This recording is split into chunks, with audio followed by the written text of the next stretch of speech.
ኦርቶዶክሳዊት ቤተክርስቲያንን በቋንቋና በተለያዩ ዘውጎች ለመከፋፈል የሚደረገው ፖለቲካዊ ጥረት በጥናትና በምርምር ስም የሚደረጉ የመከፋፈል ዘመቻዎችና ተግባራት እንዲታገዱ ይላል። ይሄ እንግዲህ ውጫዊ የሆነ አካል ውስጣዊ የቤተክርስቲያኗን መዋቅር የማዳከም የመከፋፈል ነገር ይታይበታል። ለዚህም ደግሞ ጥናትና ምርምሮችን መሳሪያ ያደርጋል የሚል ሐሳብ ነው ያለው። እስኪ ይሄን ማብራራት ያስፈልጋል ብዬ አስባለሁ። እንግዲህ ቤተክርስቲያኗን አንዱ በቋንቋ በቦታ እና በሚፈልጉት ሐሳብ ነው ቅርጽ እየቀረጹ ለማጥቃት ሙከራ የሚደረገው። ቤተክርስቲያንን ማንም ኦርቶዶክሳዊ ምእመን የሚረዳት ሁላዊት ናት፣ ከሁሉ በላይ ናት፣ ዘርና ነገድ የላትም። ከክርስቶስ የተወለድ በጸጋ የተወለድ መንፈሳዊ ልደትን ያገኘን የኦርቶዶክሳውያን የእግዚአብሔር ልጆች ስብስብ ናት። ወይም ያንዱ የወይን ግንድ የክርስቶስ የወይኑ ግንድ ቅርንጫፍ ናት። ከማይጠፋ ዘር የተወለዱ የክርስቲያኖች ኑሮ ወይም አንድነት ጉባኤ ናት። ይችን ጉባኤ ለማጥቃት አይመችም። ዝም ብሎ እንዲያው ሙቱ ለቁም ለማለት አይመችም። አማራጩ መደብ ሰጧት ቤተክርስቲያኗን ወይ ለቋንቋ ተናጋሪዎች ለሆነ ቦታ ወይም ደግሞ በሆነ ቦታና ቦታ ሰጧትና ያንን የተለያየ መልክ እንዲይዝ አካል እንዲይዝ ቅርጽ እንዲይዝ እውነት እንዲመስል ጥናት ማጥናት ጀመረ። አጥኚው እኮ የዚህ ሴራ ባለቤቱ ነው። ያንን ጥናት አቅራቢው ይሄንን ሐሳብ ለአይምሮ እንዲገዛ አካል እንዲሆን ይቀርጸዋል። ከዚያ በኋላ ያን እውነት እየተመሰለ እየታተመ መጻፍ እየሆነ በተለያየ ሚዲያ እየተነገረ ይመጣል። ይሄንን እውነት እያደረገ የመጣው ሰው ኦርቶዶክስን በትክክል ጠላት አድርጎ ይፈርጃታል። ከዚያ በኋላ ኦርቶዶክስን መግደል ምንም ጠላትን መግደል ስለሆነ የማይሰማው የማይሰቀቀው ይሆናል። ለምሳሌ በቀን 3 ጊዜ ልንበላ የነበርነውን ቤተክርስቲያን በእኛ አካባቢ ስለሰራች ቁርሳችንን የተውነው ቤተክርስቲያን ተሰርቶበት ነው ቦታው የሚል ትርክቶችን የተለያየ ምሁራን ነው የሚባሉ በሚዲያ ያቀርባሉ፣ በጥናት ያቀርባሉ። በትክክል ቤተክርስቲያን በመኖሯ ነው ወይ መብላት ያቃታቸው? ቤተክርስቲያን የወሰደችው ቦታስ ትክክል ይሄንን ያህል ይወስዳል ወይ? ቤተክርስቲያን በማምለኳ ምክንያት ኦርቶዶክሳዊነትን በመግለጧ ምክንያት ምንድነው ያስቀራችሁ? ከዚያም ጥናቶቹ ብዙ አይነት ናቸው። ቀደምም እንደተባለው የሚጠኑት ወይም አጠናን የሚሉላቸው ከታሪክ ከአጠቃላይ እድገት መሰረት አድርጎ የሚያቀርቧቸው አሉ። እናደግ ነበር ኦርቶዶክስ ከለከለችን፣ እንዲህ ነው ነበር እንዲህ አደረገችን የሚል ሁሉን ነገር የሥራቸውን ደካማነት ለኦርቶዶክስ ሰጡታል። ምናልባት ነገ መኪናም ቢገለበጥ ኦርቶዶክስ እጅ ያለበት እየተባለ ይሄዳል። የሆነ ጉዳይ ሲሆን ኦርቶዶክሶች ሊሆን የሚችለው በቃ እያንዳንዱ ሂደት ታርጋ ሰጥቷል ለቤተክርስቲያን ወይም ለኦርቶዶክሳውያን ማለት ነው።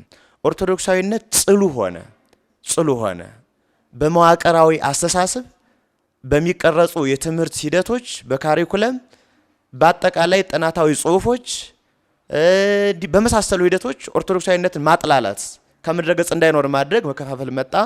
ይሄ ተሰርቶ አልጠፋ ቢል አንዱ ደግሞ ወደ ስራ የመጣው ቤተክርስቲያኗ ራሱ በመዋቅር ደረጃ መገነጣጠል ነው የፈለጉት እነዚህ ሰዎች ናቸው። የቤተክርስቲያን አካላት ጉዳዩን አውቀውት ላይሆን ይችላል።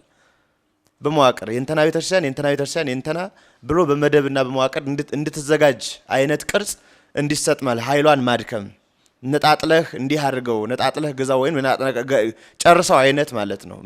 መገነጣጠል ስራዎችን ሰሩ። ስለዚህ እነዚያ ትርክቶች አካል እየገዙ አሁን የመጨረሻው ጥግ ነው እየደረሱ ያሉት። የኛም የሙአ ተዋህዶ ሐሳብ ኦርቶዶክሳዊነትን መከፋፈል መቆም አለበት። መከፋፈል በየቦታና በየቋንቋ መገነጣጠል መቆም አለበት። ክርስቶስ ቋንቋ አይደለም። ክርስቶስ ሰው የሆነው ለሰው ነው። ሰው ደግሞ ማን ነው? ሁሉም ሰው እግዚአብሔር በመልኩና በአራያው የፈጠረው ሰው ሁሉም ሰው ነው። በክርስትና ደግሞ ስንመጣ በአራያው በመልኩ ተፈጥሮ እርሱን ለመምሰል የተጠመቀ መንፈሳዊ ልደትን ያገኘ ደግሞ ፈጽሞ ዘርና ቦታ የለውም። መለያየት አይችልም። ስለዚህ ይሄንን እንዲህ የሚለያየው ሐሳብ ትክክል አይደለም፣ ይቁም የሚል ሐሳብ ነው የኛም ሐሳባችን። ሂደቶቹ ግን ራቅ ያሉ ናቸው። ውስጣዊም ያረጋቸዋል፣ ውጫዊም ያረጋቸዋል። ኦርቶዶክሱን እንዳይነቃ ራሱ እንዳይጠብቅ የነሱን አፍዝዝ አደንግዝ እንዳያይ በውስጡም የመከፋፈል አጀንዳ ይሰጡታል። በውጭ ደግሞ የተለያየ ዕለት ማሰቢያ እንዳያቅተው ማሰብ እንዳይችል ይደራረቡበታል። አንዱን ሐሳብ ሳይመረምረው ሌላ ሐሳብ ይጨምሩበታል። በእንዲህ አይነት ሂደት በእንዲህ ፈዞ እንዲቀመጥ እንዲታረድ እንዲያለቅ ያደረጉት የተለያዩ ድምጾች በየዕለቱ የምንሰማቸው ድምጾች የዚህ አካል ውጤት ናቸው፣ ተግባራዊ ሆኖ የመጡት ማለት ነው። እንግዲህ ቅድም አንዱም አሻራዎች ማጥፋት የሚለውም እንዲህ አይነት ሂደቶች ናቸው አሻራ የሚያጠፉት። እንዲህ አይነት ሂደቶች በጥናት የመሰሉ ሐሳብ እየሆኑ አካል እየገዙ ጥፋቱ እውነት መስሎ እስኪገለጽ ድረስ ሁሉም የመወያያ አጀንዳዎች ኦርቶዶክሳዊነትን ሳይጎነትል መሄድ የለም። ማንም ሊቅ ነኝ ባይ ተነስቶ የሚመጣው ይሄንን ነው። ተነስቶ የሚመጣው በዚህ አካል ውስጥ ያለ ነው እየሆነ ያለው ማለት እና ኦርቶዶክሳዊነትን ደግሞ በቋንቋ አስቀምጦ የእንተና ብሔር ቋንቋ አድርጎ ስሎ ሰው ሁሉ ያንን ብሔር የጠላ ኦርቶዶክስ እንዲጠላው ማድረግ ደግሞ ያስቀምጡታል። ኦርቶዶክስ ብሔር አይደለም፣ ኦርቶዶክስ ቋንቋ አይደለም። ክርስቶስ የተወለደው በእስያ መካከል ላይ ነው።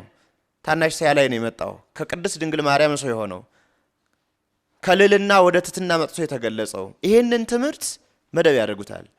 እንዲያው በጣም እንዲያው ይሄንን ሐሳብ ቢታይ ኦርቶዶክሳዊነትን ለመገነጣጠል የሚያሳዩት ሂደትን ስናይ ኢየሱስ ክርስቶስ ሎቱ ስብሐት በዮርዳኖስ ወንዝ የተጠመቀው በአባይ ውሃ ያልተጠመቀው እኛን ስለሚጠላን ነው።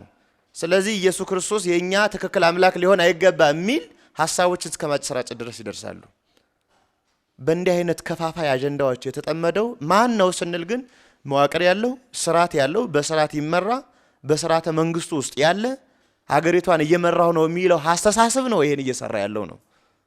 ስለዚህ ተው ህጋዊ ይሁን ወይም መስመር ያዝ፣ ሳታዳላ ሁሉም ልጆች ናቸው ማዕከላዊ ሆነ አስተዳደር፣ ሴኩላር ሁን፣ ለማንኛውም እጅ ትክክል ይሁን፣ አድሎ አይኑር ነው የኛም ሐሳብ ማለት ነው።